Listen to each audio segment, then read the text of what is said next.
I will now call to order the meeting of the Pajaro Valley Healthcare District Hospital Corporation, regular session. Rosie, can you give us a roll call, please? Yes, Director Gallagher. Present. Director Nevada. Here. Director Pimentel. Here. And Chair Nunez. Here. And, Director Gallagher, and we can proceed as we did previously. You're starting over. sorry, I didn't hear. Sorry, Director Cox. We have to excuse. You want to excuse? Yeah, I'd like to make a motion to excuse Director Katie Gabriel Cox's absence for today's meeting. She gave prior notice that she was dealing with a family matter. Can I get a second? Second. She's excused. Director Gallagher. Agreed. Director Cox. Yes. Director Pimentel. Yeah. And Chair Nunez. Yes. Okay, so we went into closed session. We have nothing to report out of closed session. Any agenda modifications for consideration from staff? Tonight's agenda. Seeing none, I'll move on to public comment on matters that are not on today's agenda. Any raised hands online? No, the answer is online. Anyone wishing to speak on an item not on the agenda for today? Okay, seeing none, I'm going to close down the public comment, and I'll open it up for comments from board members. If there are any. Seeing none, I'll move on to our consent calendar. We have two items on the consent calendar today. Rosie, if you wouldn't mind, please reading them. Yes, the first one is the minute approval from June 26, 2024, and the second is the quality assurance fee and cash stamp. Any clarifying questions for staff at this time before we open it up for public comment? No? Okay, so I'm going to open it up to public comment. Rosie, any raised hands online? No hands raised online. Anyone wishing to speak on either of those two items? No. Seeing none, I'm going to bring it back for a consideration of a motion to pass the consent agenda. Move approval. Second. First and a second, Rosie, roll call, please. Director Gallagher. Yes. Director Cox. Yes. Director Pimentel. Yes. Chair Nunez. Yes. Thank you. Passes unanimously, as it's ordered. Moving on to discussion items. We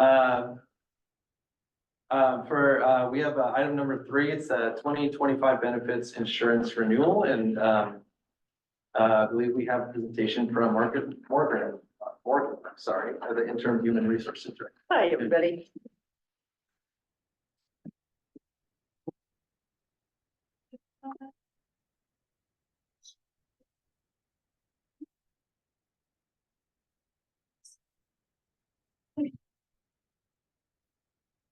I'm just doing the arrow, right? Yes, left and the arrow should do it. I'm gonna try. All right. Well, as you, just to review, this is the time of year that we look at renewing our employee benefit health plans. And because they're a calendar year health plan. And our current plans, just again, as a review, we are self-insured for our medical and dental, I believe, as well. And so as part of that, we have a third-party administrator. We select a network, which is Aetna. And we have to also then pay all the claims. We have some fixed fees for like a stop loss insurance company. But other than that, we have our actuarial tables, and when I start talking money, Julie, I'm gonna make sure you're doing this.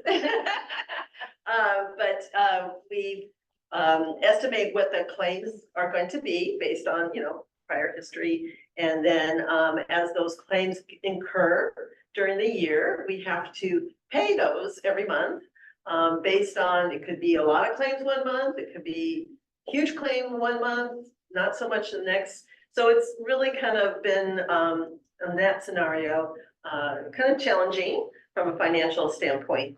So that's how our current plans work. So we partnered up with Alliant. Christine is here from the new broker. And with them, they introduced us to this really fantastic option. And that's to be part of what's called PRISM Public Risk Innovation Solutions and Management. And it's a risk sharing pool, and it's for public entities such as ourselves. And so we can be a member of this. We can still design our plans as we wish, cost sharing as we wish, but it's got many benefits. One, and you'll see in the long run, it's gonna be a much less increase because nothing goes down, right?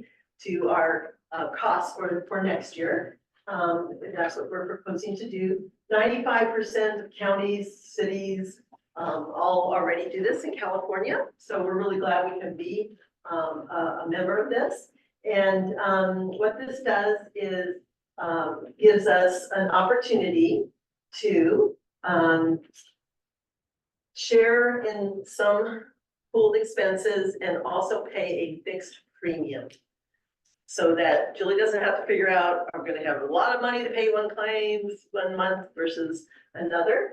And so based on keeping the cost down, being part of this shared pool, we don't have to have separate PPO network fees or stop loss fees. It's all also a much smoother administration. And it's a pool of, they figure out based on our plan design, our number of employees, things of that nature, how much our premium would be for our entity. And that's fixed for the full first year. And then after that, we are going to be getting the pooled shared premium for the second year. And starting the third year, they will actually look at our costs and we could actually go down or slightly up, but it's always capped at a certain amount for what we would pay as our premium. Now, we have some really great things that will come from this. So there's we're going to be going back to the Anthem network, which I think is definitely going to be, well received by the employees.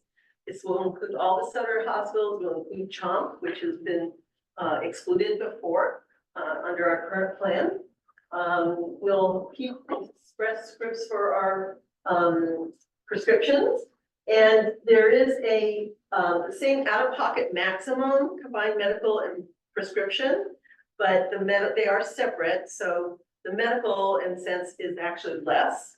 So if you don't use a lot of the prescription, you would actually experience less of an out-of-pocket maximum under this plan. But in no case is it more with the two combined components.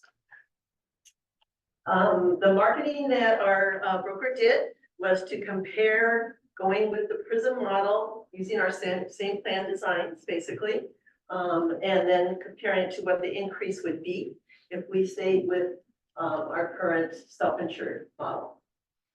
I want to give you this because the next slide, I'm going to go back to that in a minute, but he suggested I do this because it's hard to see that a little bit. This shows you the cost comparison. Nice enough. Oh, great, thank you. So this is for our medical and our other plans, but $14 million is about how much we spend per year on the medical component. And if we were to keep our same plan design and stay with our current self-insured model, it would be 7.4% increase to our current costs. But by going through the shared, the pooled risk under the PRISM model, same plan designs, it's a 2.6 increase. So it is a cost savings of about $0.75 under this design.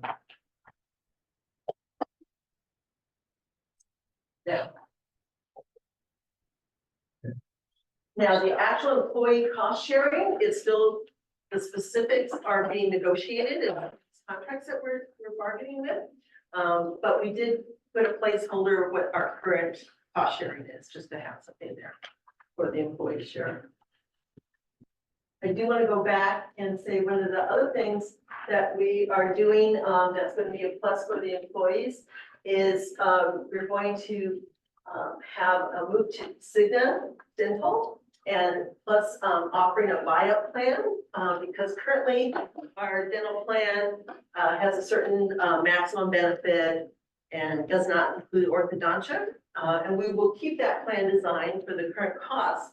But if employees want to buy up to a plan that has a higher benefit and orthodontia, they can do that at a group price that's very competitive. So we think that that's something employees will like as well. Our other benefits of life, disability, vision, we are also have that marketed, and just by changing our plans, same benefit, but our vendors, we're going to see some cost savings there as well, but the same benefit. And for our employee assistance program, our broker actually found a better plan.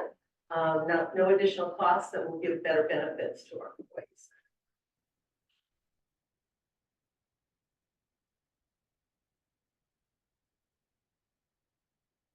So the benefits have been matched. There's very few exceptions. One of the things that under the PRISM model, our Coast Health partners who are not actually considered facility-based services, they will be in network, but they won't be in that what we call the tier one, where we pay, as if that was part of our hospital services, because the PRISM design, that is one thing that we're not able to do. But we did take a look, and we have very few claims that come in through that provider. I talked about the separate out-of-pocket maximum. It could be the savings for employees depending on how much prescription services they use, but it's not more than it currently is. There's some additional value added services that won't cost anything additional. And so you can see them here. They're diabetes programs, pain management, etc. So here are the benefits for consideration for going to the PRISM model. And that is that large pool purchasing advantage. Our large claims now are just all part of our claims experiences, but not something that has to be carved out every year, and then you have to get separate coverage for those. Rate stability. So we know exactly what we'll be paying every month. And then we have an opportunity on that third year to take a look at maybe we even do better than what the full pool is paying. We can still design our own plans as far as co-payments, deductibles, and such. We base these estimates or this costing on our current plan design. But as Allison mentioned, we are looking at maybe doing an additional plan offering if it's a high deductible, no cost, but in any case, we're not looking to see about adding additional costs to ourselves. The other thing we are looking at is there is one plan design. We have two plans, and one plan design has a co-payment for doctors and one is a co-insurance. We're trying to see if we can get one plan designed for all our employees. So we'll get back to you, but our broker has always already mentioned that shouldn't be any significant cost difference to what you see here. And streamlined administration, we can have all these things in one, and we can even have our other carriers that we might have for benefits under this one administrative umbrella. So they'll be very streamlined for our benefit staff here as well. What questions may you have? Yeah, go ahead, Jim. I have a couple of questions. In one of the early slides, you listed, I think the Anthem Network and Express Scripts, and then Kaiser was listed. Oh. Where's Kaiser fit in? So Kaiser has always been an option, Kaiser HMO option, and that will continue to be. Thank you. I did not point that out. The other question I had is, this sounds almost too good to be true. Is there a way it can go haywire in year 3? It's capped at 7.5% increase. Okay. So you could do lower, but Christine, I'm Christine from Alliance. Nice to be here tonight. Thanks. We just stand. Yeah, sure. whatever you're comfortable with. So PRISM is the second largest pool to CalPERS in the state of California. There's a total of 42,000 public entity employee lives participating in the pool. The average rate of increase is 5.26% over 10 years. The way that the pool works for new members like yourself, where we have your claims experience, is in 2026 and 2027, you would get the full renewal. And then, for example, this year's full renewal was 4.66%. And then in the third year, you'd be looking, or Prism would look at your loss ratio compared to the loss ratio of the whole pool for that 2-year period, and you would have an opportunity to get plus or minus 7.5% on top of the pool renewal if your loss ratio is significantly different than the total pool. City of Watsonville has been in this program for over 10 years. And I would say the majority of customers are not getting plus 7.5%, especially for a group like you where you're self-funded and we looked at 24 months of claims. So it's very predictable. Great. We understand what your costs in this area and how, and your claims history as well. Thank you. And just sharing from a board member perspective, my county day job, I think our county is one of the founding members of the original thing, Yeah. way back to the Santa Cruz County is Yeah. one of your Santa Cruz. Yeah. Is one of the founding members of the prison program, property liability workers comp. Yeah. And Santa Cruz County is participating in CalPERS for their medical, but I'm their consultant for all of their non-medical coverage. And Watson moved, I don't know, 10 years ago. Yeah, I was on that And board it's then. a great, stable, Yeah. program for government agencies. I mean, we did all the due diligence and it's worked out. And they'll bring tangible benefits to staff. There's a lot of, I assume, still a lot of training and other events and abilities, whether it's risk management or property insurance renewal, there's programs and training, a lot of new opportunities and collaboration. The beautiful thing also is it's your plan. Yeah. You're purchasing it through Prism. It gives you the ability to have a larger network. With Anthem as compared to Aetna. Anthem's networks are stronger, more predictable compared to Aetna with all due respect. So there's some advantages of you not needing to worry about buying catastrophic coverage for large claims on your own because they're pooled across the entire program. I think one of the benefits is the fact that, and you mentioned it in the slide, that you never know what claim is gonna come in. And I remember somebody knew that somebody's husband, had made, and we just like, we're all waiting for the claim, We were like, okay, it's coming in. So that was part of the benefit for us. We had, the city was also self-funded and we had a group of employees that ran the program and I was part of that group. And so we were the ones that made that decision for all the employees. I have to tell you that because the plan didn't change and it was our own plan, the staff were. They didn't care that we changed it, it's the same plan, didn't cost me more, okay, that's good. Yeah. Well, we will also for our employees, if we are going to, pursue this, is, we'll have, lots of, informational meetings, benefit fairs, really get everybody well informed. We're already planning that for the open enrollment that will happen in the fall, And, these guys are great, by the way, working it down, what a great improvement. And you didn't ask, but I would like to add, there have been huge issues with Delta Dental in the past 32 months. It's been excruciating. We did a network analysis. The Cigna network is a better fit for you all here. There's more dentists that participate in the network. So that's our part of the recommendation on the dental, just better for your employees. Any other questions before we open up to public comment? No? Okay, Rosie, any raised hands online?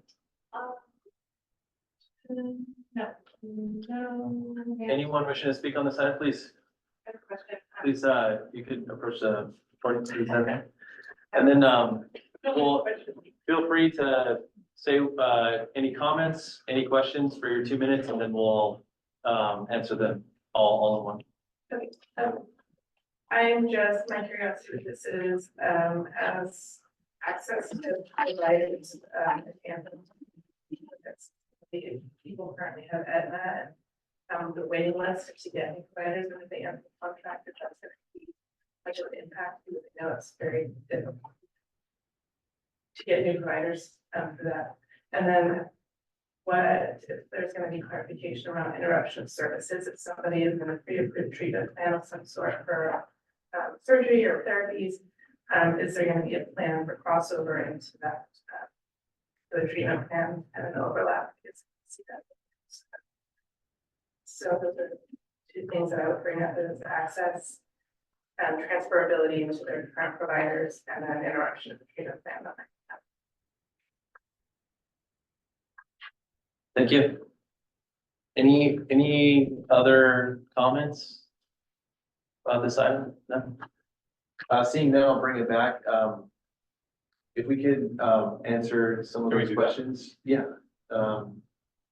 Either right now or after the fact, just by reaching out to, staff, that'd be great. You want to say that? Yeah, I feel like if we have answers, yeah, Okay. we have them, yeah, that'd be great.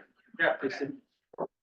So, the network analysis shows that the Anthem network is larger than Evans network. For specific providers, we will make, the Anthem network link available to determine if the doctor, so that you can determine if your doctor is in the Anthem network. We will, if there are doctors that aren't, that people are asking for, we'll certainly get their names and get Anthem to recruit those providers. So absolutely include communication about transition of care. Make sure that anything that was approved prior gets approved with Anthem. So that will all be included in employee communication and educational opportunities. We'll make sure that's very clear, so that people know what to do. Same thing with Express Scripts, so we want to make sure that that transition is smooth as well. Lots of opportunities for reaching out to people and make sure they understand how the change works on January 1st. Decide to move forward. Thank you. Any other comments, questions before I open it up for, a motion?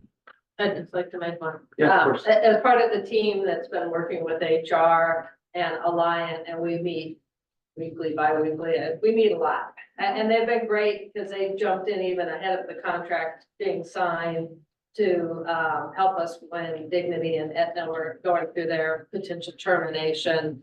But there has been, the Alliant team has done a tremendous amount of work in a fairly short period of time to get all these plans marketed, get us all this good news about savings. And I just have to say, I've been very impressed and learned a lot through this education. And I thank Christine and her team. Thank you.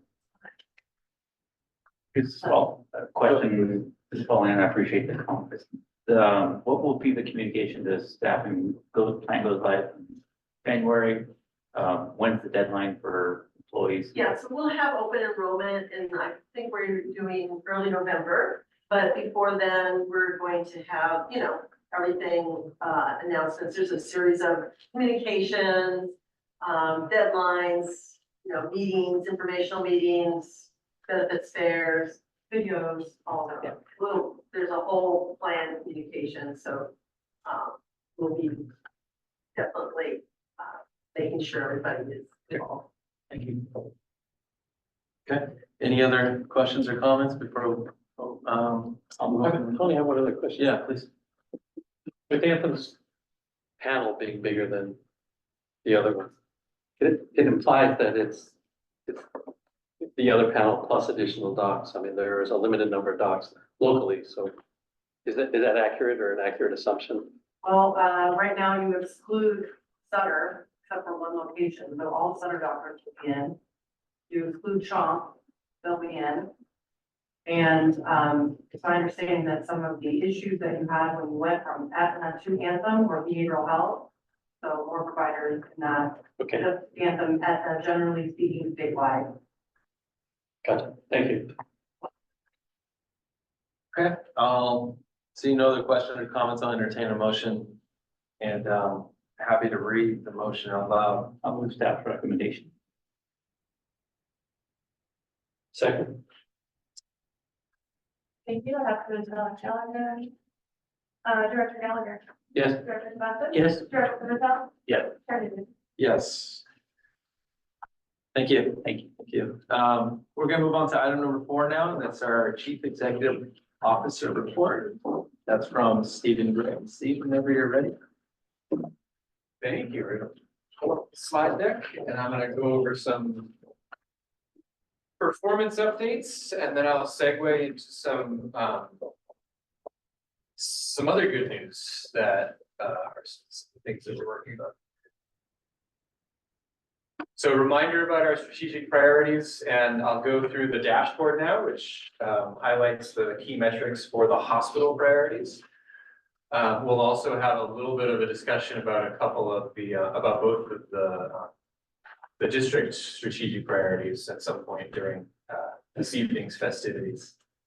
So reminder about our color legend. I don't have to read these anymore. You've seen these a few months in a row.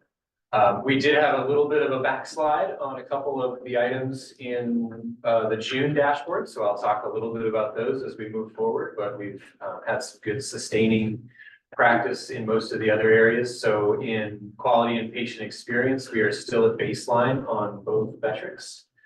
So 70.3% of our patients have given us a 9 or a 10 out of 10 on the rating scale overall. So that's above the national 50th percentile. I've got some drill down and some trending data on that to show you in a minute. And we are still at 27 hospital acquired conditions on the rolling 12 months.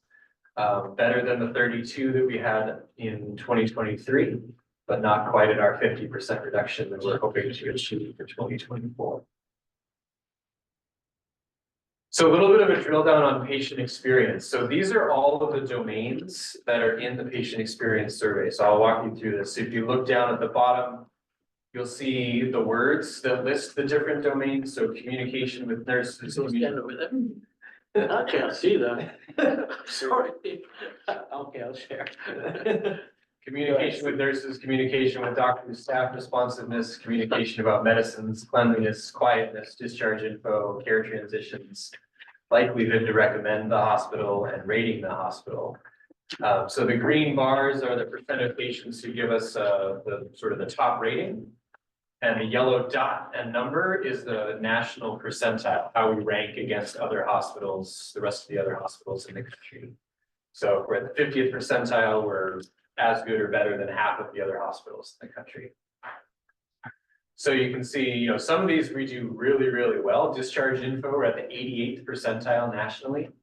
Care transitions at the 80th percentile nationally. I see Ione in the audience here. And so some really great work there. And for the overall ratings, it's really like kind of the ones on the two on the far right, the likelihood to recommend. And the rating the hospital, we're in the 63rd, 61st percentile nationally. So that's really good. And we've got a couple areas of opportunity. The bigger one actually right now being communication with doctors. These are those same domains all listed on the left, but with three columns of numbers. The first is how we did in 2023 percentile rank, and then how we're doing so far in 2024. And then just the year-over-year change from one year to the next. Again, these are percentile ranks. So the 36th percentile last year means we were better than 36% of the hospitals. And this year we're at 61st percentile, which means we're better than 61% of the hospitals. So that's a 25-point jump in the percentile rank from that last year to this year. And so you can see most of those have gone up this year, which is great. And 3 of them have gone down. And the color coding matches the dashboard, which is, you know, red is under the 50th. Blue is over the 70th.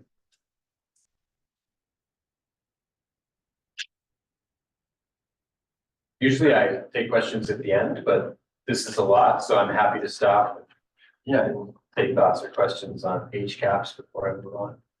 I'm going to present this and a little bit more to the doctors at the next med exec, since their score communication with doctors is one of the areas that's gone down, and we'll have a little bit more deep dive on that with the physicians and physician leadership, so we can kind of action plan around that together. These are year to date, so you know it excludes any one month up or down. Yeah, it's comparing about June 2023 to June 2024. It's about 130, between 130 and 140 surveys so far, based from when I pulled it. So it's a sample size. You know yeah, that. relevant. When, And communication, I'm sorry, that's still the public. So communication about medicines.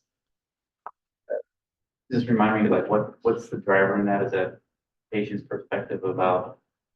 We need to learn a little bit more about why that's dropped, but I think it's two questions. I think it's one question that asks, did they tell you about your medication? And another question that did they tell you about, were the side effects of medications? I think those are the two questions. Does that right? Kim's nodding her head. Any other additional comments or questions from the book? No? Thanks. Steve. Yeah. Clinical services and access, so this is one of the areas where we dipped down into red by 0.4%, I believe. So 27,785 people have been served in ambulatory surgery, special procedures, outpatient radiology, wound care, and outpatient rehab so far this year through the first 6 months, which is just about 100, I guess it's 102 patients from fewer than we had last year, a few fewer than we had for our budget for 6 months. So we are red on that, being a little bit below where we were at this point last year. We have added some more days and access in some of our radiology services just over the past few days, so we feel like we're starting to turn this back around. And transfers from Watsonville Community Hospital Emergency Department to another facility has stayed at the target of 2.3, but it's trending in the wrong direction. In terms of, we are starting to have more transfers out. I think the reasons for this are twofold. One is that we are having more volume coming into the emergency department. We're averaging about 100 patients a day in the emergency department, where we were, what, 85, 88 or something last year. 90, so more patients coming through is going to mean more transfers.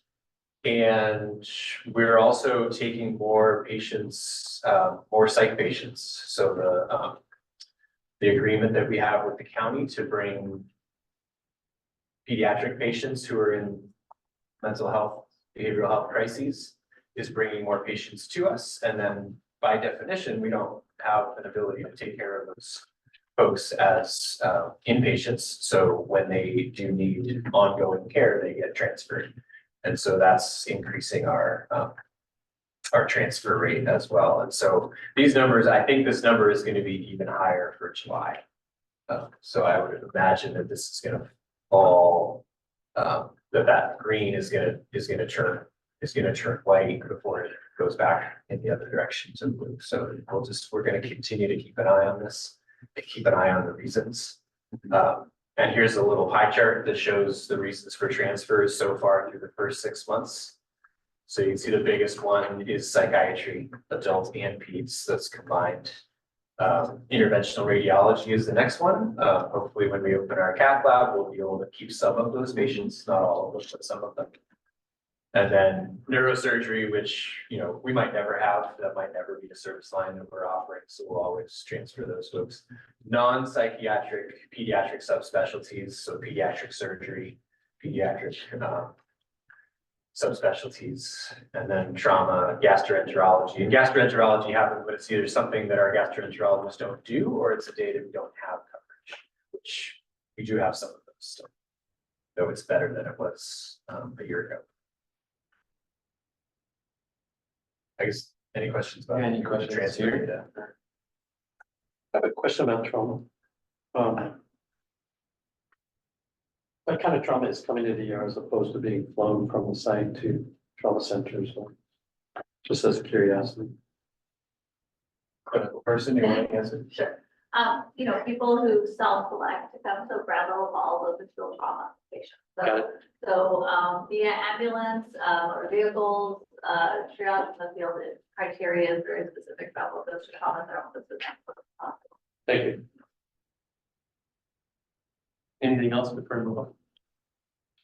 No? Thanks, Steve. Yeah, thank you. Talent and culture. So staff retention is another area that has fallen back in the June dashboard. So we have 74% staff retention rate, and there was a question earlier about exit interviews. And here we are. We have some exit interview data. HR has started conducting exit interviews for staff who are leaving. Obviously, we don't get these responses from everybody who leaves. Some leave and don't do an interview, some leave and don't fill out the survey, but for what we do have, here are the list of reasons and the counts of those we've gotten so far. So personal and / family is the number one reason for leaving. Workload and work-life balance had 5 people, and pay and benefits was 3. And I just want to add, when they Please. say it's personal reason, Yeah, they don't want to tell you. yeah, Sure. Right, really the detail of it, so you have to take that with it. right. It could be anything. Right. And I think we lumped, I think when Gabby and I were looking at this, I think some of that personal and family is like, I had to move to Yeah. Idaho for family. So Yeah. there were some times when they did tell us what the personal and family reasons were, but other times it's like, yeah, I don't want to say.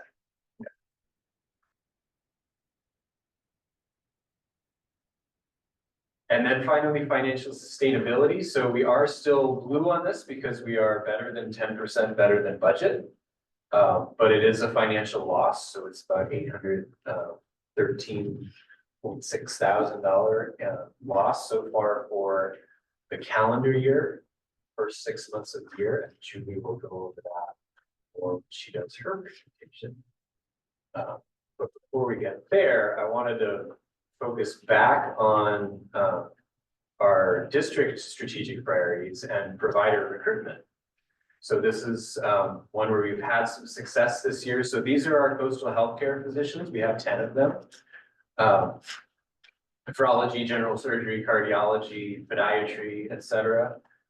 You'll notice these are all specialty physicians, right? So this is my segue into Matko's presentation, where he's going to talk a little bit about some of the things that we've been working on, and in particular, how we're focusing on one of our strategic priorities, which is to provide some primary care access to our.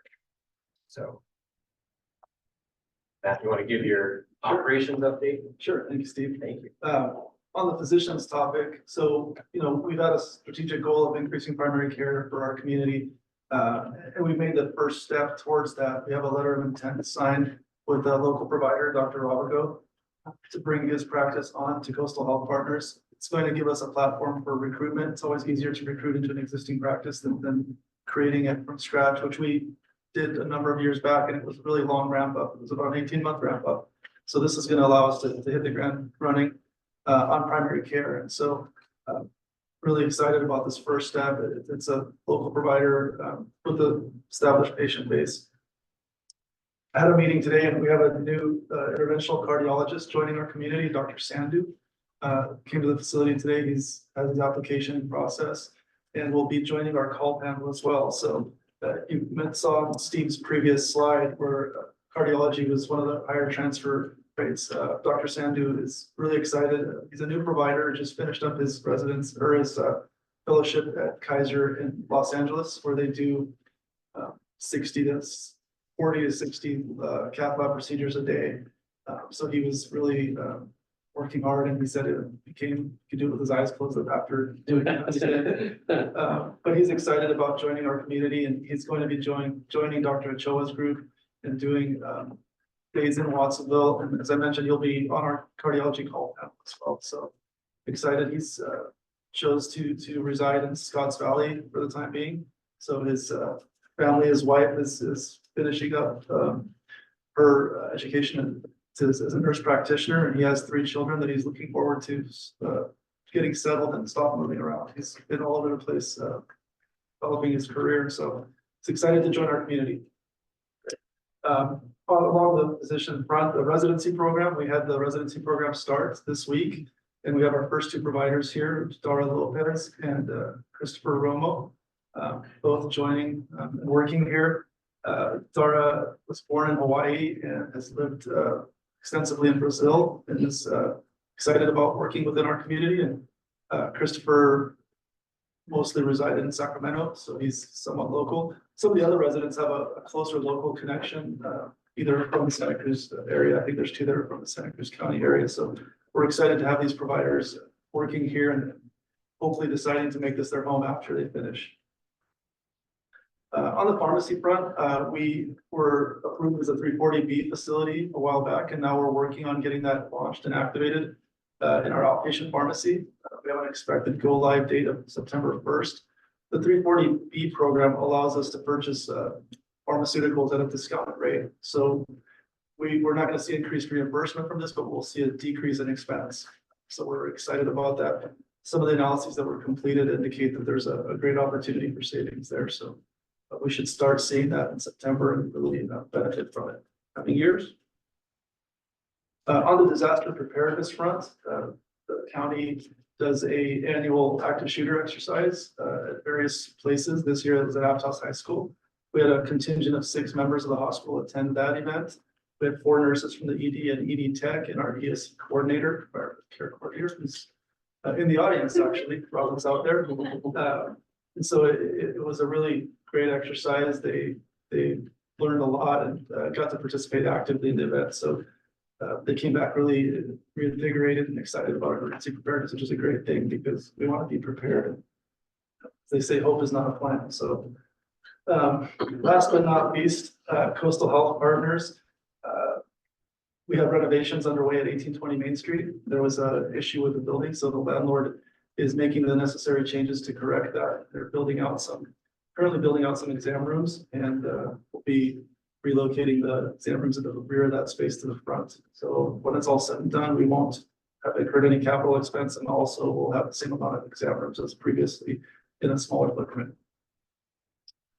It's the extent of my report. Happy to take any questions if there are any. Any, Yeah, is 1820 Main fully functional in the meantime during Yeah, renovation? yes.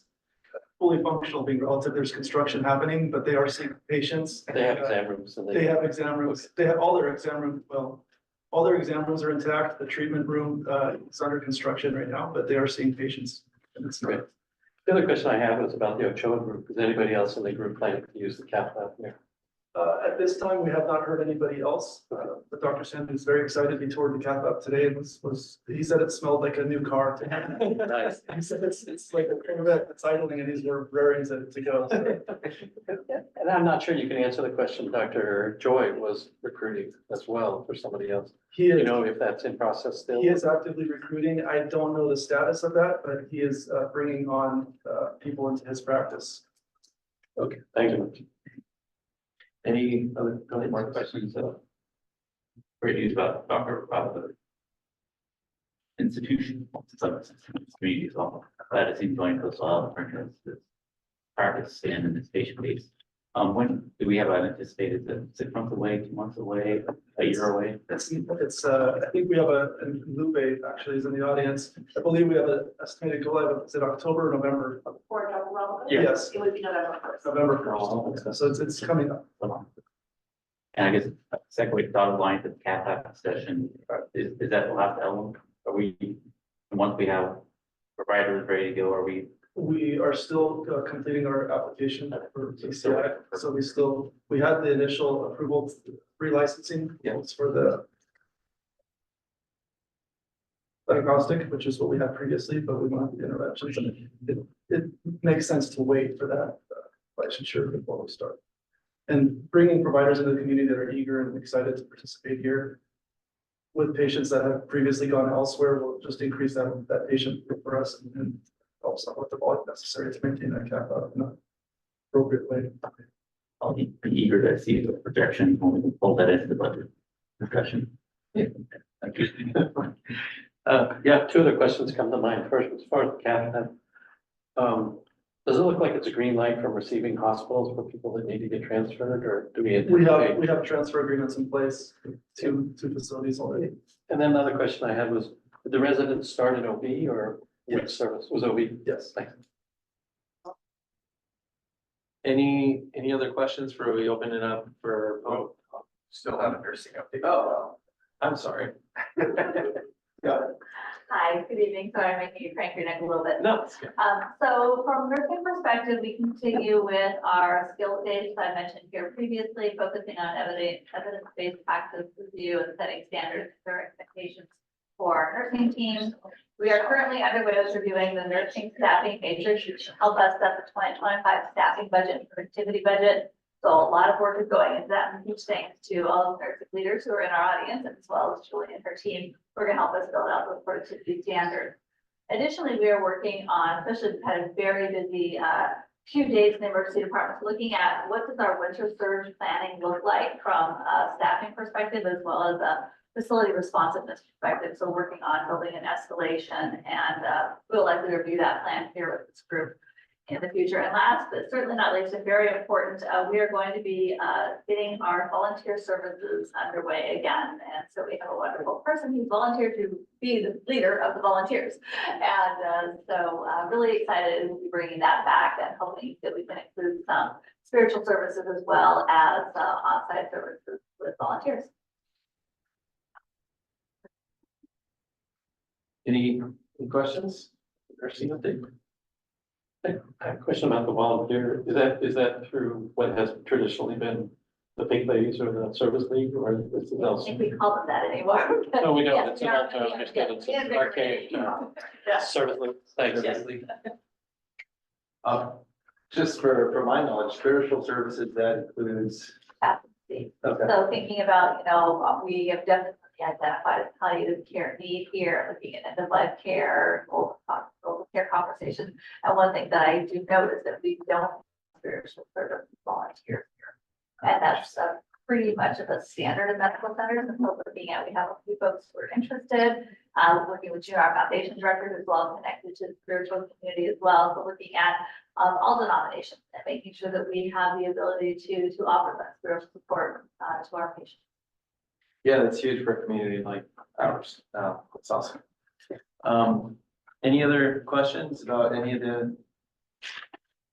the three reports before we open up the public comment?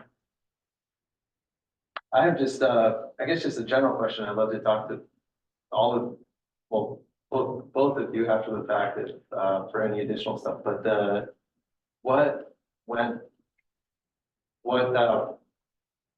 what made us successful in bringing in a primary care provider? Like, I know probably several things, but, yeah, I mean, these recruitments are not very easy. So this is awesome that we're adding this onto the clinic. Was there anything that he said, or that this provider said, this is why I'm doing this, or this is why I'd like to join, or why I'm. I mean, Lupe has, I think, gets a lot of the credit. She's had a lot of the conversations with Dr. Ravago himself and with his team. And just talking about the benefits of doing that, the benefits of, I think he's also really excited about the opportunity to help us build primary care, right? It's gonna be his practice that's gonna be the first set of patients. It's gonna be building that he's in which can fit more than one doctor, where we can bring more primary care doctors into it. We'll eventually have either a nurse practitioner or a physician assistant that will add to that core service line. So I think there's just an excitement about sort of a cool way to give back to the community as he sort of heads towards retirement. Yeah. And, Lupe's done a great job of talking to them about talking to them about all of that, about how we can partner with them. So. I have a question. Will we have anything to do with how the practice is ran by staff? Like, will they just keep the regular staff and the regular procedures, or are we going to have anything to do with that? We're gonna evaluate all of that. So right now, the plan is to take on hierarchies to the employees. We'll have to go through the process for HR, and we'll have to vet them to make sure that they're employees that will work out for us as well. And as far as procedures, that is currently doing, we're gonna also look at that list and decide whether we need to do some of those building office or some of those be done in the hospital. So you'll have the opportunity, or the hospital will have the opportunity to have some say Yeah. about like calling back. Okay, thank you. Yeah. And making an investment in the local practice, and I think that's like the cool thing about the healthcare district is we can do that through this whole Yeah. process. So that's a cool mutual interest that we have with them. So And when Nancy's back, we'll do a nice job of bragging about it. in the Yeah. community and talking this is a big moment for us, I think, Yeah. for the district to add this in. And so that's awesome. Anything else you'd say? No? No, I think he cited the community many times during the discussions we had, and he, you know, made a lot of references Dr. Gallagher can relate to back in the nineties and when he came into the community, and so he feels that the organization is headed back in a positive way, and so he wanted to be part of that as well. It's fantastic. So any lessons learned? I'm sure you guys are. I'll give a lot of kudos to Matt too. Yeah. Great job. So, That's great. The dream team. Yeah. Any other questions for open up to public comment? I think that was it. Okay, Rosie, any raised hands online for public comment on this item? yeah, sure, it's online. Anyone wishing to speak on this item? And that's here with us. Seeing none, I'll close down the public comment and we'll receive and file that and move on to our CFO report. Julie, whenever you're ready.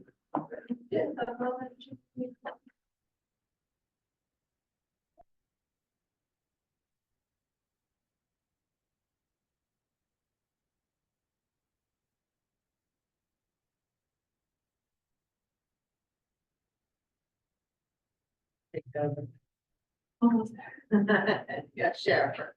Okay. All right, well, you got, oh. Okay, why do I have consolidate? That's not consolidate. I just noticed this and I presented this whole thing yesterday. Now a comment that was made yesterday makes sense to me that didn't make sense yesterday. This is month to date June. Because we are still in July, so we have not closed to July.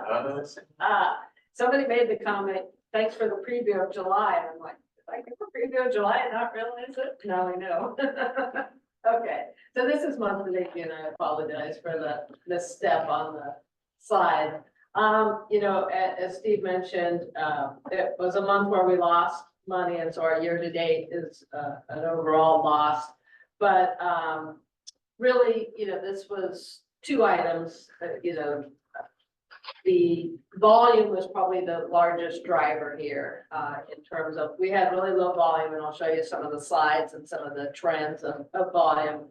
But June was a particularly low month for us.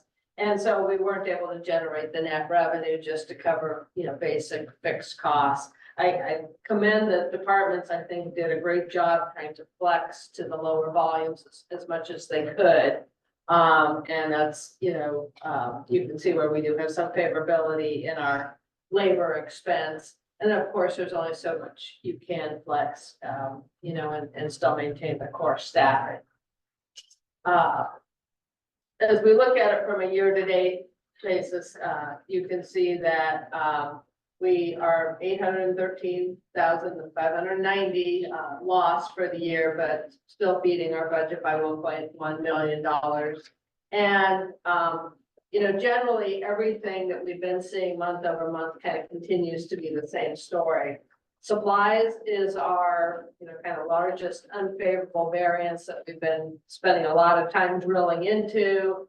I was on a good meeting today. I've been in a number of meetings where we're looking at supplies, not only from the standpoint of, are we really able to take advantage of our busy and repurchasing organization contract, which has just been more challenging to implement all the data feeds and things necessary to get good data, but we're getting close there. But, you know, also looking at it, do we have all of our chargeable supplies set up correctly so that when we're using supplies that are billable to the insurance companies, that we're actually getting paid for those supplies, which is a piece where we believe we have some opportunity.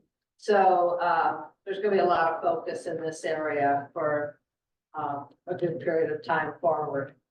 The other expense where you see the largest unfavorability is the one we've talked about before and other, and this is just the fact that the payments that we make to the state for the co-op program for them to be able to go draw down the federal funds. are higher than we had budgeted because the approved program came in after budget. But that is offset by the fact that we're getting higher reimbursement or higher revenue from that program than we had originally anticipated as well. Here you can see admissions, very low admission month for us, just 238 admissions in June. And so it felt like a significant decrease from May, and also last June was a very busy month for us. Last year we had 312 in June, so it just kind of felt like night and day.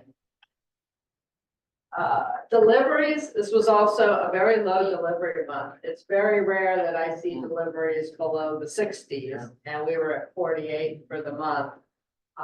And so definitely the lowest month of the past year. And again, last June was a pretty healthy delivery month at 78.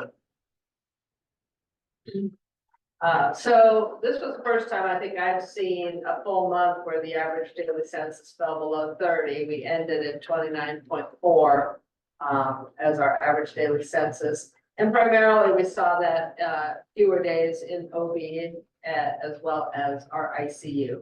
So it's kind of a not only lower volume, but lower acuity, since the ICU would have some of the higher acuity patients. Inpatient surgeries, last month is kind of a blip where it got back up to 64. This month we were back down to 42. That definitely had an impact on the acuity. And really this is the trend other than last month where it had popped back up, this is the trend we've been seeing this year, which we've been able to attribute that a good portion of this is just our better identification of meeting medical necessity and what needs to be inpatient versus outpatient. So this is a trend that we can expect to continue to see the lower inpatient surgery numbers until such time that, we're either referring in new business, through primary care doc or other opportunities, and some kind of growth from that perspective. But in the kind of current state, we expect this to stay low. And you'll see when I talk about the budget later that we've projected in that fashion. Let's skip a slide. And it's kind of. So here's outpatient visits. The top dark blue is your ER outpatient visits, and the light blue is the non-ER. And this month we, kind of took the hit, and that's why it showed up in the dashboard visits that the imaging was probably our largest hit in terms of volume, even though there's quite a few different modalities and things that fall into this.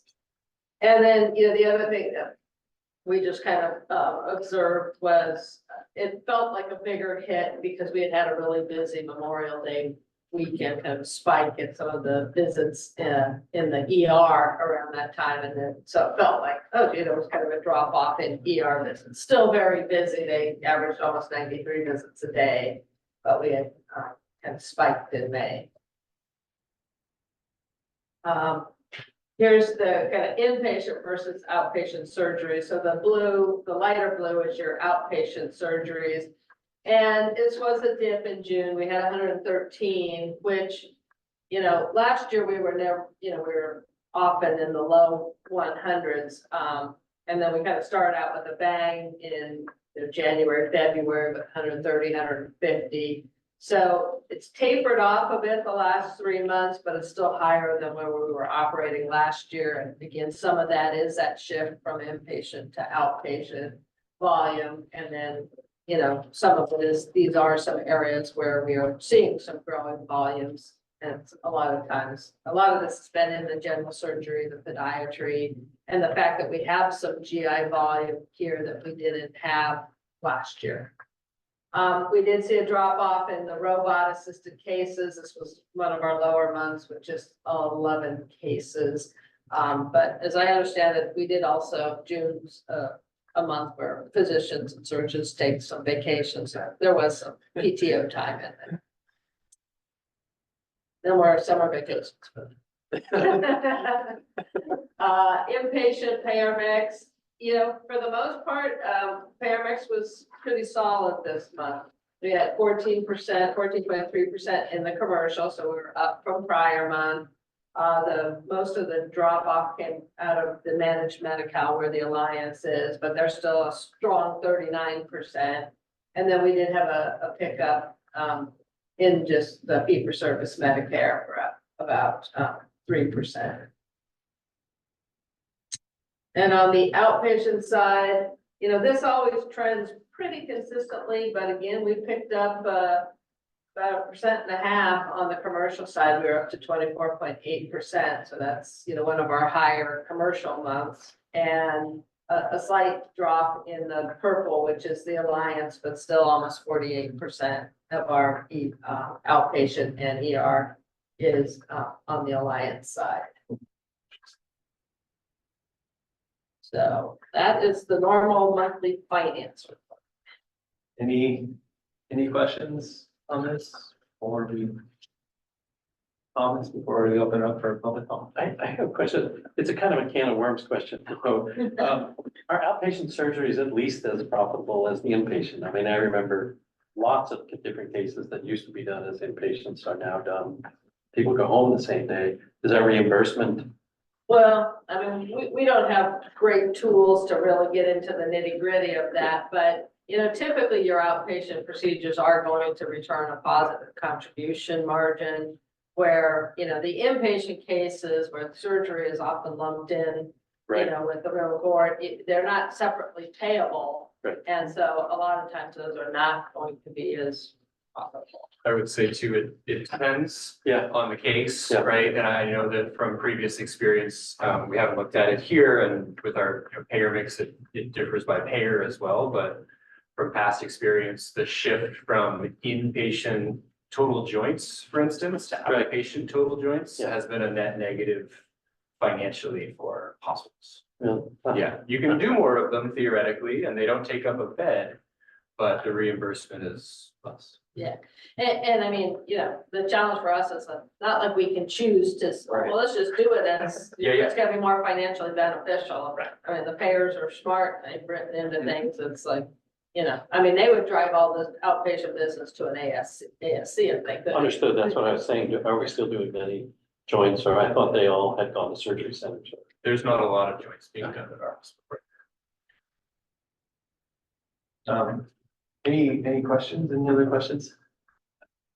I mean, I'll share a comment. The finance committee spent some time with this yesterday, and the numbers were disappointing, right? We saw that in the packet.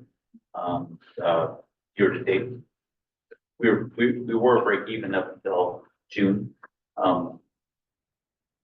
Again, from a bad news, but it's a sign of good news. We have staff who are aware of this, and we're tracking it, and we had good data as to why. It was about declines in visits, declines in surgeries, things that I was impressed with the staff when you cared about the why.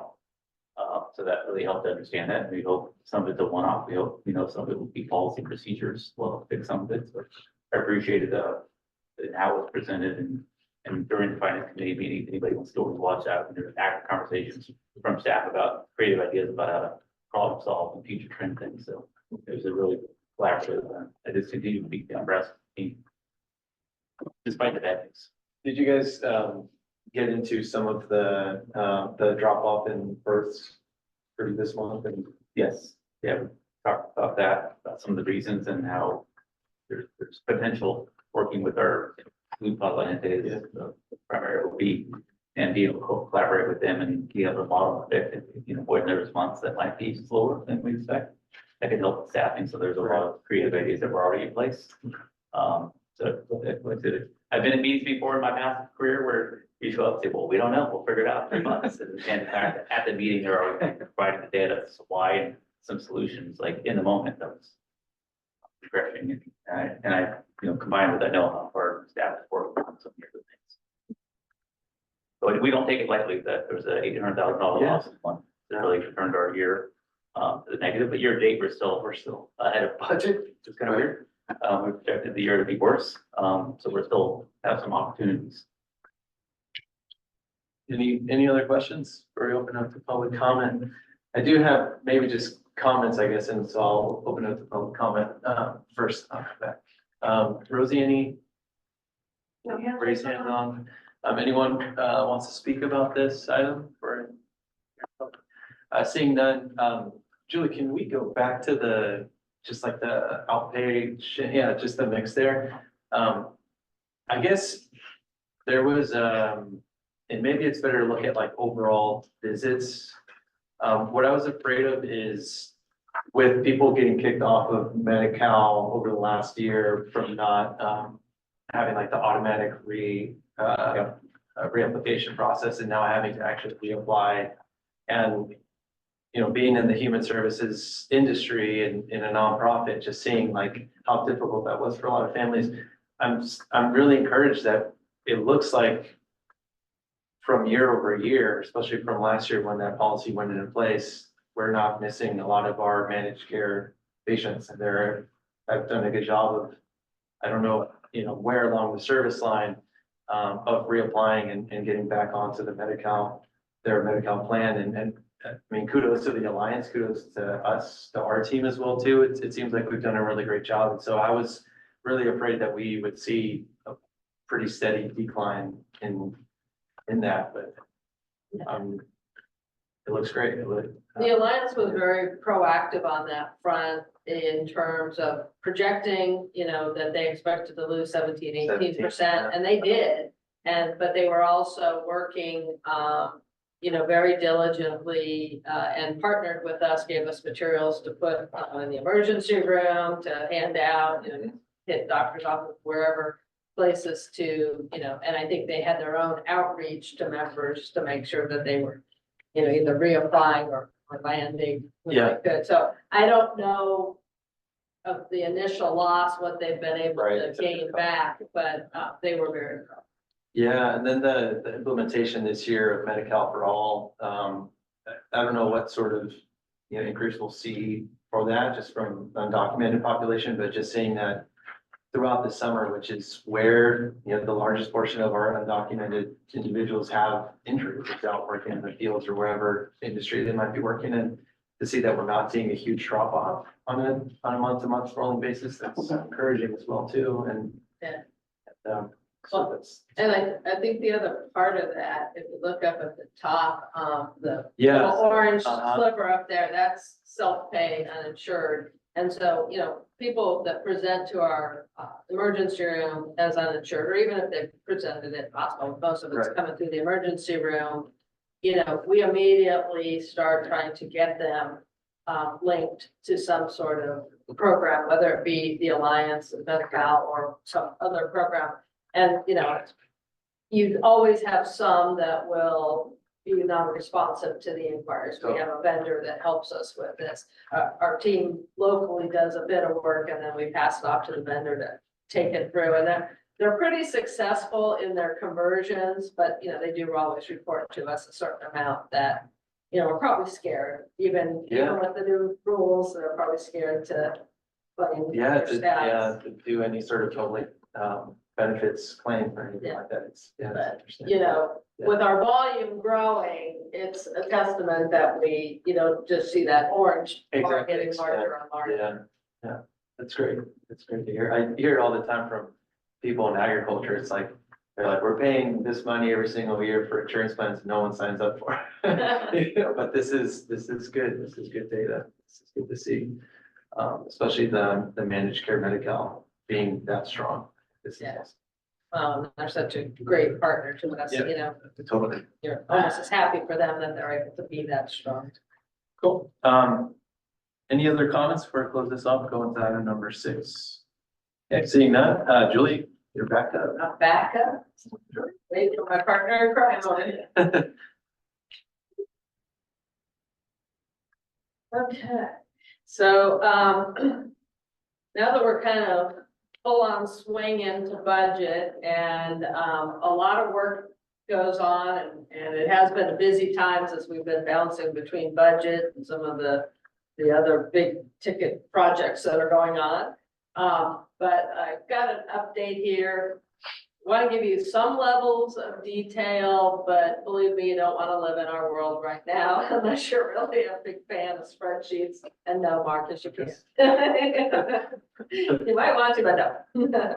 So just a reminder, this is the budget schedule that I outlined with you at the last meeting. And so this meeting, we're kind of targeting stuff around department level volumes and productivity standards. It's not going to be as detailed as that might imply, but I'm going to give you some highlights there. A little bit of talk about what we're doing around the net revenue and CDM assumptions. Some stuff around where we're kind of projecting that expenses are going to increase. And I'm actually going to give you a little preview into one of the August 28th items and that around the proposed EBITDA target for the year.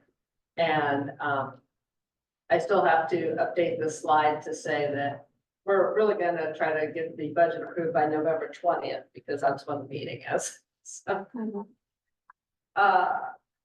So first, starting kind of with some of the high level assumptions on the growth and revenue side, we are planning to do a charge master increase this year. Last year, we did an 8% because one hadn't been done in a long time. It was very targeted and strategic. And just to get us closer to market rates. Now, we are not planning, we're planning something more in probably the 3% max range.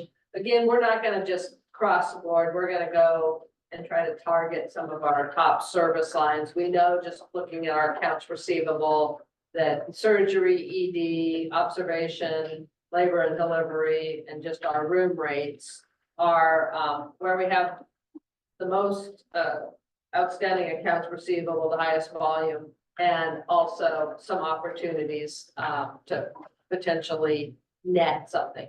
You know, one of the biggest challenges of setting your CDM increase is, 3% of gross revenue may look like a nice big number, but how much of that's actually going to net into additional reimbursement? And you can see I'm targeting that, hoping I can get a 0.5% additional dollars, the actual money in the door from that increase. On top of that, I'm going to be looking for about another 1.5% of net revenue improvement.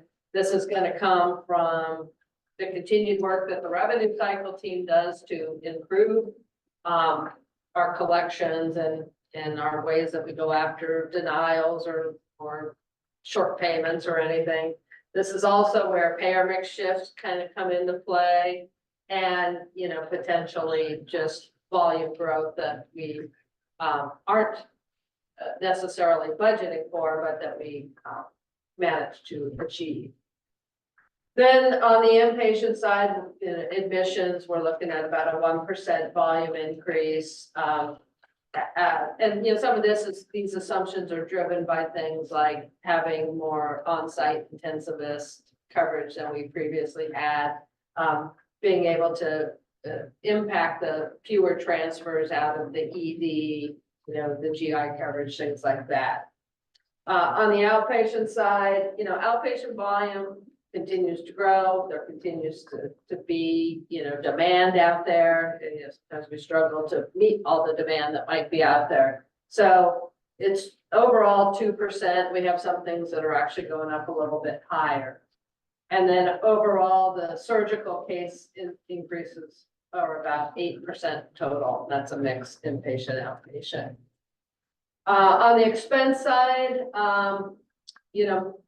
we're going to budget about 2.5% wage increase. And, we're looking at the contracts and seeing when they have their various increases. A lot of ours are, in 6-month increments. So, that sometimes delays some of that increase to later in the year.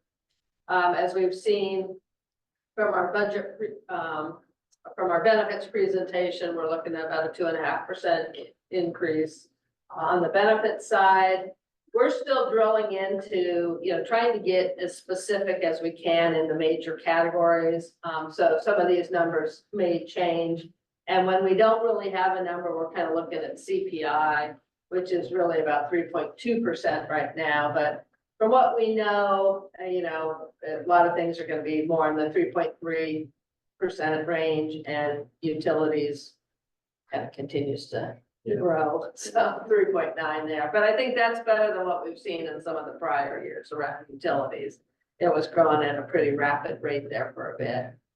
So I'm gonna give you this and then I'm gonna come back to this, but the end of this budget process, I'm, planning on coming back in here and saying this budget is gonna net $5 to $6 million for the EBITDA.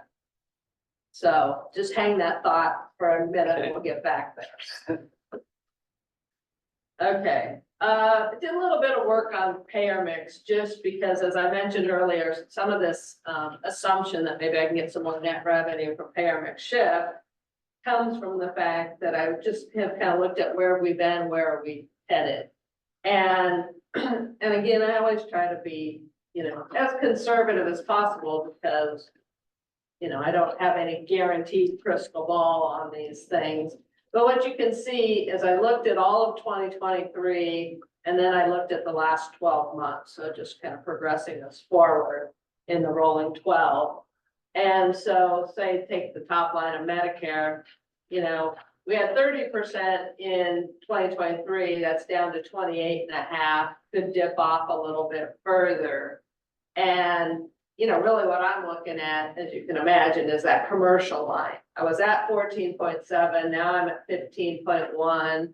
Yeah, I'd like to say I can get to 15.3, I have a little calculator, so sometimes I play with it, and it's like, oh, if I have 15.2, it might be $397,000, but if I have 15.3, all of a sudden it's 406,000. I think I could do that. So, there's a little bit of subjectivity here, but I think you just in trying to forecast out payer mix shifts and what we know, either things we hear or things we think might materialize. You can see I'm not doing any one where I'm just taking a massive change, period over period. Did it both at the inpatient and outpatient level. And again, I grew the commercial very conservatively by 0.3%. But it's interesting just doing on like book of business, that shift from where we were in 23, apply that on the rolling 12, or that rolling 12 amount to the June year-to-date volume. That was like $1.5 million. And this extra little shift that I did just to say, well, what if I could achieve this in 2025 was another 400,000. So I did that somewhat to give myself some comfort level. If I say, I think I can get another $1.5 million or 1.5% of net revenue, which is, probably closer to 2.3 million. But if I can say, well, there's probably a good likelihood that I can get some out of some fairly small payer mix shifts. Kind of take you back to some of the things, some of this was presented last month, some of it's been refined a little bit, or we'll get into a little bit more detail. These are the high level stats. Last month, we gave you some projections based on like April rolling 12. We've updated it through June rolling 12, and now we're saying this 25 budget projection, we're going to kind of lock it down now. We're not going to keep updating it. Yes, we will keep our eyes on any volume. And if we need to make a shift because something dramatic happens, but otherwise we lock in our volumes because they drive so many of the calculations around staffing and revenue projections. So you can see the 1% I talked about with the inpatient admissions, discharges, and that would net us about a 34 1/3 average daily census. One thing that is not in the 1% numbers, but we know that we still have potential maybe to get some additional pediatric patients, upwards of 150 admissions. So we're going to treat that as one of those initiatives that we try to layer onto the base as we come back in the future months and say, here's the base, and then here's kind of the other initiatives to help us get to that more aggressive EBITDA target I was talking about. On the outpatient side, looking about 2.5% on the non-ER visits and about 2% on the outpatient ED visits. And as you can see, when we do that, we're gonna be 71,000 outpatient visits in a year. Pretty incredible for a hospital size. Sorry, the slides are getting a little bit smaller as we put more data on. Top section just references the mix of inpatient, outpatient surgeries, and you can see how we've actually declined the inpatient surgeries to reduce those by about 130, and we've increased the outpatient surgeries, excluding the cath lab in this section, to be about 179 more. And, we've done some analysis, I don't have it in here, but at the different specialty level about kind of where we would see that increase. And then the cath lab right now, we are, projecting that we think we could do 188 cases. We ratcheted that down from some of the earlier expectations that we had. We are, at this point, also primarily looking at these as outpatient cases because till we get full designation and really kind of get the program, completely up to speed and all the criteria that Phyllis tells us about, that, very specific criteria is about how you progress that. We know that ramp up's got a ways to go. On the emergency visits, we're gonna be averaging about 97 ED visits per day. We're kind of following the same trends we've seen about how many of those visits turn into ED admissions. We tend to run between about 6.5%, 7% of our visits turning into ED admissions. So we're kind of carrying forward that assumption.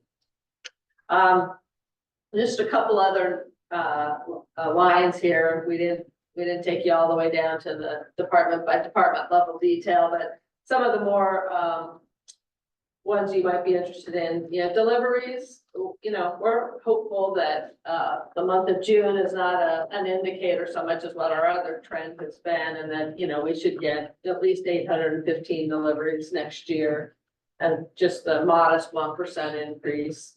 On the imaging, which is all your X-ray, ultrasound, CT, mammos, everything, we've got about 2.5%. We know there's demand out there that we've had challenges being able to meet it because of some of the staffing issues and sometimes the equipment failures taking us offline for a bit. And then rehab, that's your PT and OT and speech, and we know from conversations that there's also opportunity there for more volume. And then we've listed kind of the non-cath lab stuff that we currently do, the echoes and EKGs, and just some modest growth there, but I think that will come, especially as we're progressing some of these other areas that might require that. So here's kind of how things are kind of playing out right now, and these are not the actual budget numbers. We still got so much under the covers work to do. So these are more estimates that I call them the back of the envelope, although I do have a spreadsheet that has many lines that I've kind of cut down. I didn't literally do this on the back of a napkin, but it might look that way to you. And you might as well treat it that way because, like I said, these numbers will change. But I take the year-to-date information and kind of annualized out, where should my net revenue land? Where should my other revenue? So, you take into account what was one time and what do you expect to continue, and, forecast out that we should finish this year around $155 million worth of. I looked at, operating expenses, pretty much annualizing those out and saying, well, if I have about $151 million worth of operating expenses by the end of the year, I'm going to be pretty close to almost $4 million worth of EBITDA at the end of this year. So indicator number one, this would suggest that it can be done. Not going to be easy, and we see, the current trend is 1 month up, 1 month down. Volume will drive this tremendously. That will be the key indicator, because we've proven that we're do pretty well trying to flex to the volume. So that will be one of the key indicators as well as, and if there was some really unforeseen circumstance. I have in my mind, kind of a target EBITDA of 3.6 for the end of the year, so a little bit of a gap there. And the gap wasn't so much meant for this one as I wanted to show it to you in the 25 world. So on the 25 column, I basically said, okay, well, I'm talking about this, maybe a 3% CDM increase, but only a, 0.5% net revenue increase. And then some other adjustments. I'm, projecting out my other revenue, that I believe is repeatable revenue, and some of it's the smaller dollars or things like rental income or cafeteria sales, but this is also where we do the Packard loan revenue recognition. We do some of the, not the co-op and the dish payments, but some of the other sometimes, they call them like private hospital supplemental funds, and they're penny dollars are big to us, but they're not as large. They may be, $80,000 or $100,000. So that says, that's what it looks like. I'm, only gonna be at about $156 million worth of net revenue. I basically, for this exercise, just said, progress my expenses by like the CPI of 3.2, which is, I think it came out to like about 4.8, just that 3% is about 4.8. So you can see all of a sudden, well, that only is gonna return an EBITDA of about $40,000. And I'm saying I need probably at least 5 million. And really, I would shoot for 6, but for this exercise, I put in 5 million.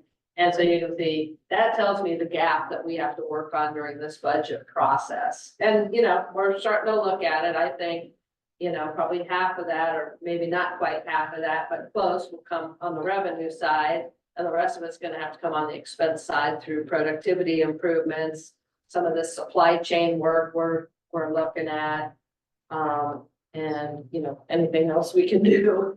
So a lot more work to be done here, but I have to say, this gives my team and ourselves and our leaders direction about what we need to stay focused on. And I think it's a worthy goal for us, and one that, ultimately will come back to you as a board to say, yeah, that feels like the right number.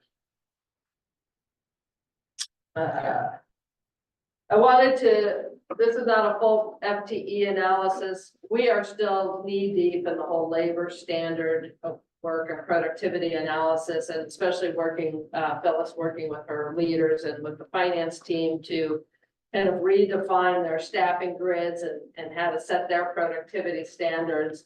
I just decided this month to give you a little flavor for how our FTEs are kind of currently distributed. And we focus mostly on productive. This is the worked hours FTEs, not their PTO or their non-productive time. We have about 18% non-productive time across the hospital. So this is not that's about 120 FTEs worth of time. This is the other 400 FTEs. And this is really before any kind of productivities are baked in. But it is the assumption that with the volumes that I was showing you, we've projected, the FTEs aren't going to change that much here. It would take a lot more growth because we've got, capacity within most of our FTE for the volumes that we're doing now. So it gives you a flavor of where things are going to land. And that was it. So that's my budget update for July. That was awesome. Thank you. Any questions for Julie?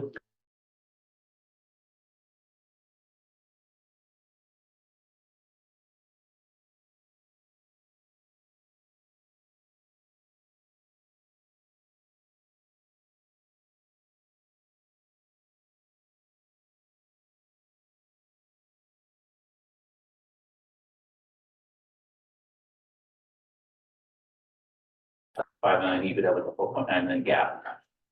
Yeah. So EBITDA is like a little up on the financial statements, it's before some other final line items, so the lease rate, correct, if I'm wrong, is below that, so we need, saving 3 million a year is great, that'll help our cash flow. But that's not on this model, it doesn't help above the line operations. Got it. So this is really, to Julie's point, this is about revenue and costs. Again, we do need to own the property, and that will provide other potentials and opportunities for sure. But I just want to clarify that. Yeah. It isn't like, oh, that falls 3 million or that 5 million off the top. It helps our cash flow. We must do this. We must get the land back in control. I just wanted to make sure that was clear. Any other questions, John or Marcel? It was, I appreciate the presentation. Yeah, I was gonna say, well, June has to raise $1.9 million. Where is she? I only say that because she's not here right now. Well, we'll make sure that she watches that part. Okay. I will also share, we had an extensive conversation about this as well, that finance committee, and part of that conversation was, there's things staff and operations could do. There's also things elected officials can leverage and do. I mean, there's still room that we can do with advocacy, with federal payment reform and things like, the state's, hospital loan program, distressed hospital loan program that hasn't been officially forgiven yet. It's still something we have to pay back. So there's those two advocacy efforts that we can all do through our networks and collaborate on together, as well as, there's still going to be potential for going back to discussing, pay rates. The charge maps, we have agreements with providers that out of bankruptcy, we were able to renegotiate some of those and bring us up to at least the median, 50% of market. But I think we all saw back then that the end goal was to try to get to 75% market, and we're not there yet. So I think that's not something we can do overnight. That involves contract negotiations and renegotiations, but that's things that we can, there are things that we can do as a board and should start thinking about from advocacy efforts, in addition to everything staff is working. Yeah, the only question I had, Julie, is, I don't know how we factor in anything that comes out of the external partnerships initiatives or anything like that, and I think it'd be near impossible right now, because we don't know if we're gonna get anything, right? And so that's a lot of meat left on the bone if we factor in anything that might come from that, so. Right. Yeah. One of the reasons we do the budget we do, where we kind of just do a base first, is that then we take the initiatives and we kind of layer them on. And sometimes in my mind, I'm also doing like a probability analysis, nothing real fancy, but like, is this a 75% chance it's gonna happen, or a 25% chance it's gonna happen? And I'll, use those levers to say, I'm not gonna put all my eggs in this basket. With some of that external partnership work, I think, if we know something in September or October that we think is likely to happen, we can kind of factor it in the budget, or if we just really aren't certain, we'll kind of leave it out, but say that'll be, gravy on the. Literally found one, right? Like next year or something. If it happens, yeah. Yeah, no, I appreciate that. Anything else before I open it up for public comment? No? Okay, Rosie, any raised hands online about this for public comment? Any comments from seat one? Possibly, no? Okay, I'm gonna close the public comment then, and Julie, thank you for the awesome back-to-back presentations at. Sure. I'll keep it short and brief. Just,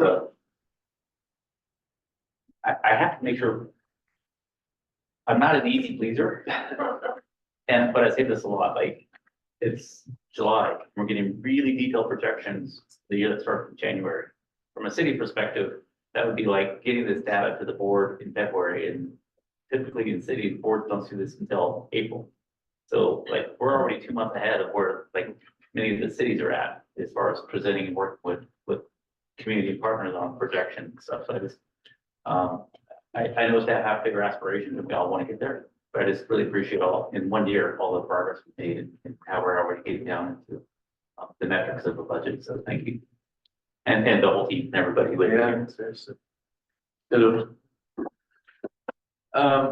we'll move on to item number 7. This is the Potter Valley Healthcare District Hospital Corporation's bylaw review. See. Okay, so as is written in our bylaws, the board shall periodically conduct a review of its bylaws at least every 2 years. And the board will, so we're gonna look at some hospital, since we're in the hospital meeting, bylaw updates that have been made and proposed.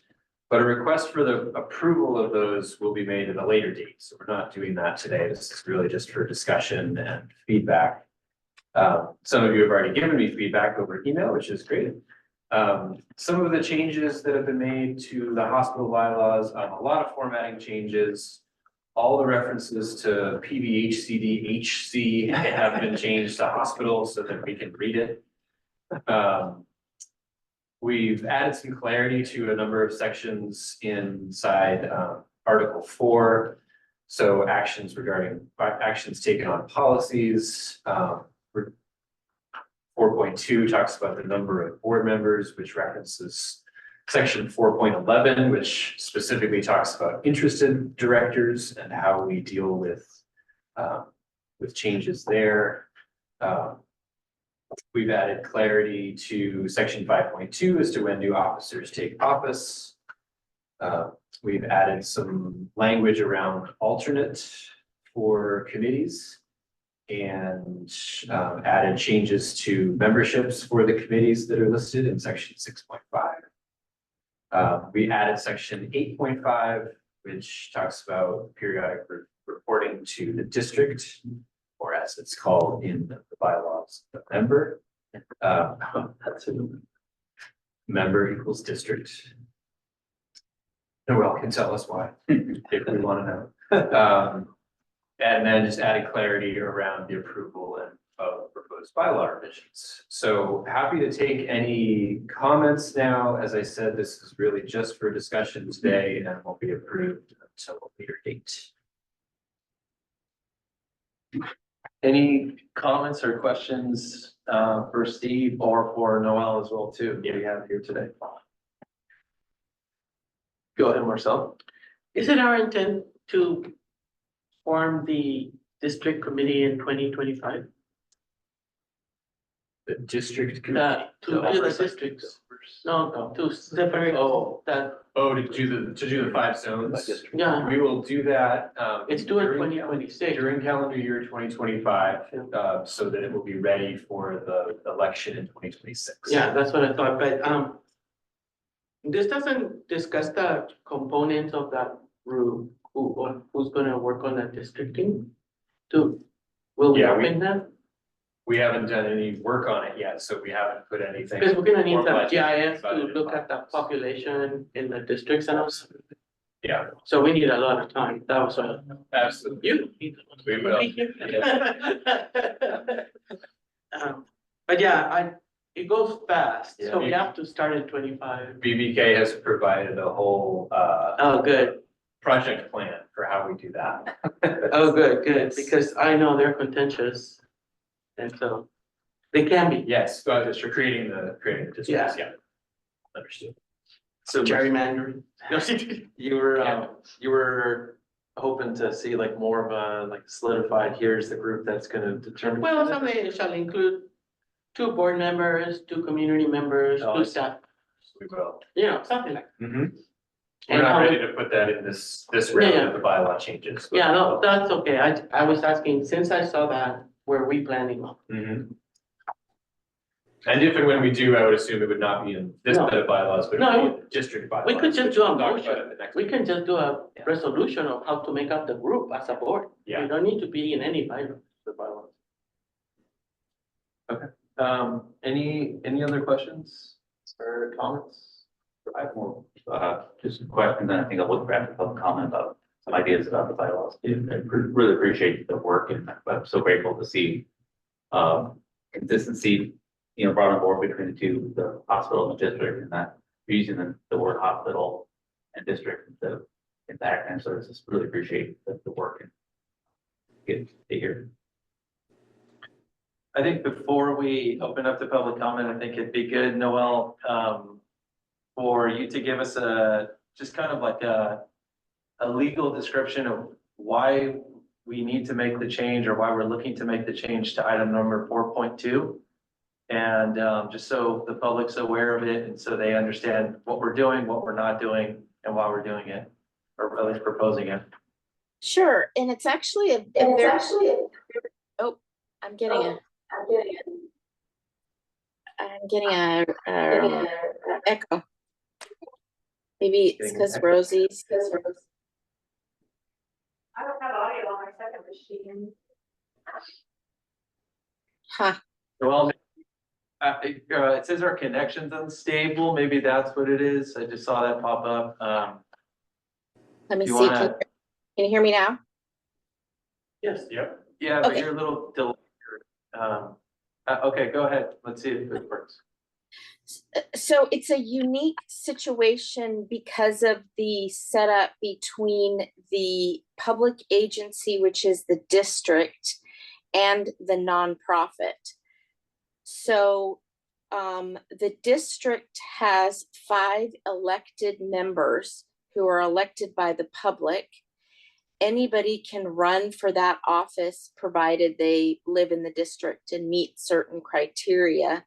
And if they get the most votes, they will be on the district board. The board of the nonprofit is made up of all 5 district board members. So they automatically sit on the nonprofit board because they have been publicly elected to sit on the district board.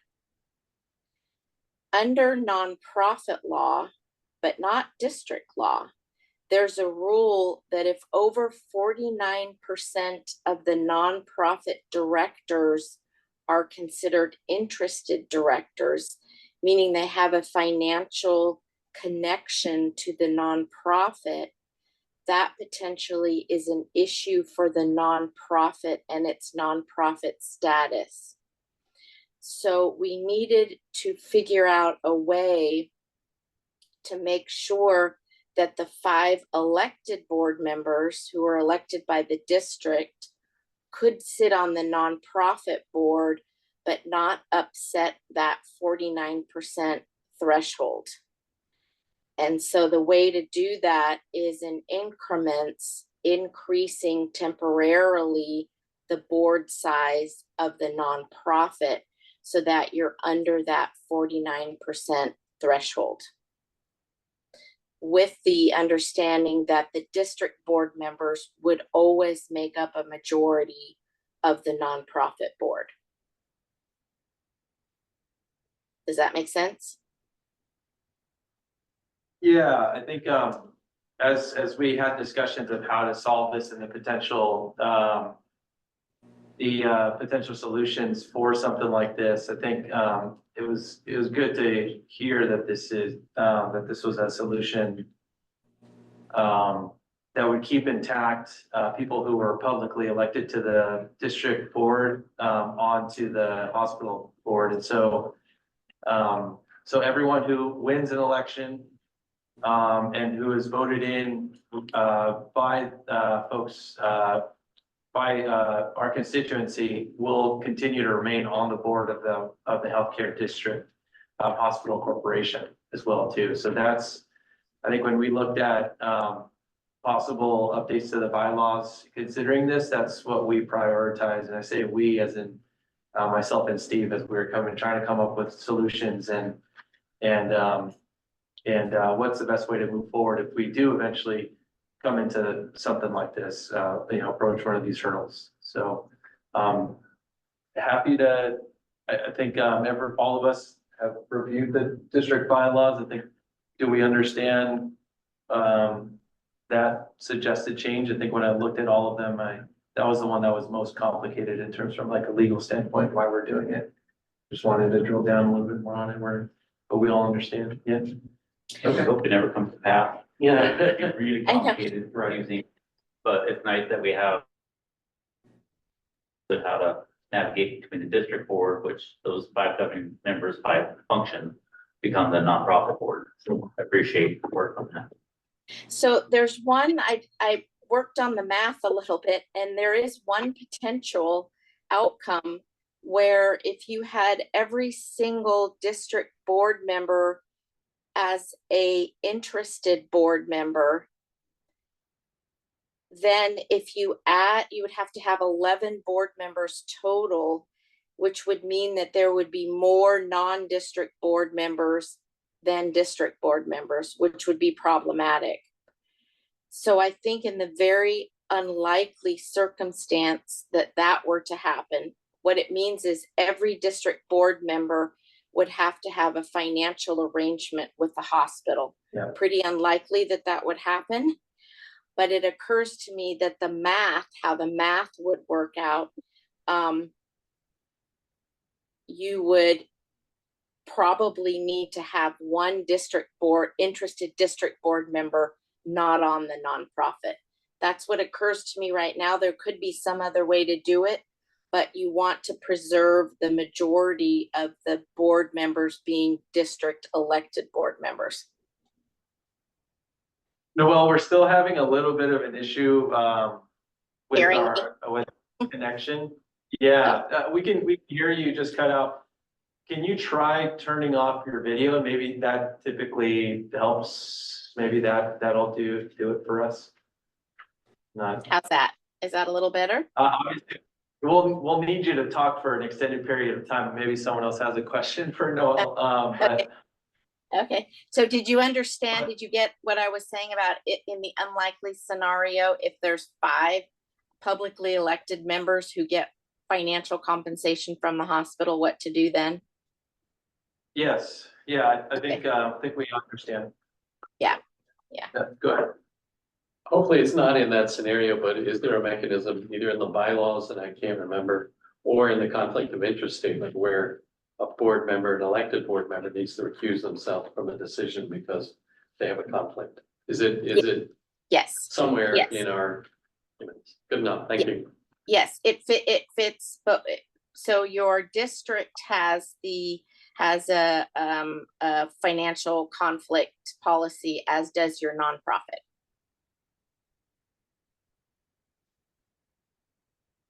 Okay, I'll open it up now to public comment for item number 7. Rosie, any raised hands? I don't think I've seen. Any public comment on this item from, no? Okay. Marcus, I think you said you had some comments coming back. Yeah, I mean, some of these I can just send along via email, but the one I just wanted to, they're more cosmetic in nature, and they're around is always looking for ways to make the district bylaws mirror the hospital bylaws, so that where they're talking about the same thing, use the same language. But I did have doesn't have to be a today conversation, but I want to bring back a conversation about adding community members to some of the committees. Maybe there's select committees on the hospital bylaws, so that we're allowed to have community members participate. I'm thinking selfishly in finance committee at some point in time, we get out of this survival mode. It could be beneficial to us bringing some strategic key partners, who, have experience and might be able to be willing to volunteer on our committees and not just they show up, but actually have a standing role in the committee. So I'd like to have that opportunity, so that when we're ready to think about expanding their committees, how we bring committee members into those committees. So I'm planning that for when we come back. We don't have to dive into which committees and what are the numbers. But I just want to apply that.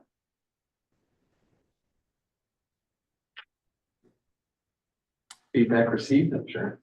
I think it is, yeah. Any other comments before we move on and adjourn from this meeting? No? Okay, seeing none, I will adjourn the Potter Valley Healthcare District Hospital Corporation.